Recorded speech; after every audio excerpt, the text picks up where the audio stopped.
आसपास में कहीं पर भी दृष्टिगोचर नहीं होगी। यद्यपि अनेक सैकड़ों छोटे बड़े पर्वत हैं, पर इस भूभाग का सबसे ऊंचा पर्वत कोई है तो यही है। तुंग कहते हैं जिनके शिखर ऊंचे ऊंचे हो, गिरि नाम है पर्वत का, इसलिए तुंगी गिरि नाम सार्थक है। परंतु वो कहा गया पर्वत तो एक ही है, उसकी चोटियां दो है। तो मांगी के नीचे एक मांगी नाम का, तुंगी के नीचे एक तुंगी नाम के बड़े बड़े नगर हुआ करते थे।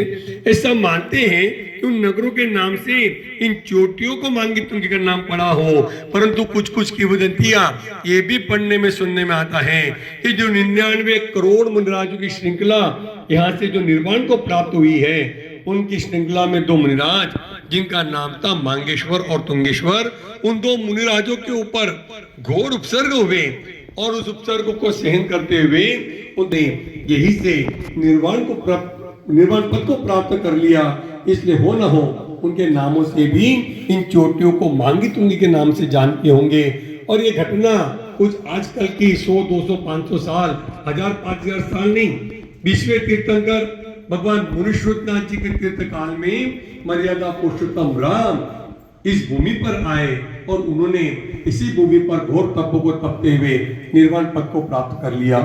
दूसरी कथानक आता है, क्योंकि ये क्षेत्र, ये भूमि, यह जो भूमि है, क्षेत्र है, यह 2 महागाथाओं से जुड़ा हुआ है, एक रामायण और एक महाभारत। और जैन आगम की दृष्टि से देखें तो पद्म पुराण और हरिवंश पुराण, इन 2 महापुराणों से संबंधित इस भूमि का इतिहास है।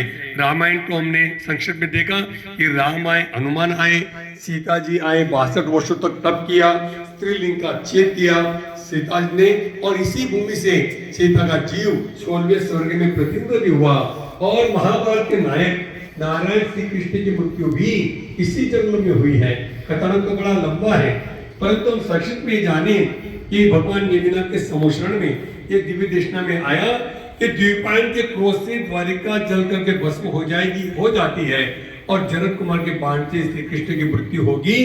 तो इसी जंगल में जनक कुमार के बाण से कृष्ण की मृत्यु हो जाती है। उनके भ्राता बलराम उनकी लाश को अपने कंधे पे लेकर के 6 महीने तक घूमे, और मोह पटल जब दूर हुआ तो मांगे से तुंगी की ओर जाते हैं।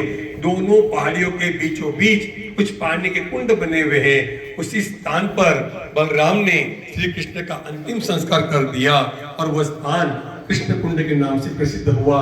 उसके उपरांत कर्म शत्रु पर विजय प्राप्त करने के लिए बलराम एक दिगंबर मुनि बन जाते हैं। आगम में वर्णन है कि 6 महीने तक बलराम एक ही पांव पर तपस्या करते रहे, और जब वे आहारचर्या के लिए आए तो शास्त्रों में उल्लेख है कि बलराम सर्वांग सुंदर शरीर के धारी होते हैं। ऐसा उनका रूप, ऐसा उनका सौंदर्य कि कोई देखे तो देखता ही रह जाए। उस समय हुआ क्या, कुछ महिलाएं कुएं के ऊपर पानी भरने के लिए जाना, बलदेव मुनिराज जी का आहारचर्या के लिए नीचे आना, इन महिलाओं की दृष्टि बलदेव मुनिराज के रूप पर पड़ना, ऐसा रूप इन महिलाओं ने तो जीवन में कभी देखा नहीं। उस रूप को देखने में, निहारने में ये महिलाएं इतनी तल्लीन हो गई कि बाल्टी मटके तो छूट गए, स्वयं के ही बच्चों को बाल्टी और मटका समझ रही है, उन्हीं के गले में रस्सी का फंदा डाल रही है और उन्हीं को कुएं में छोड़ भी रही है। बलदेव मुनिराज ने जब इस दृश्य को देखा, उनको तो अंतराय आ गई।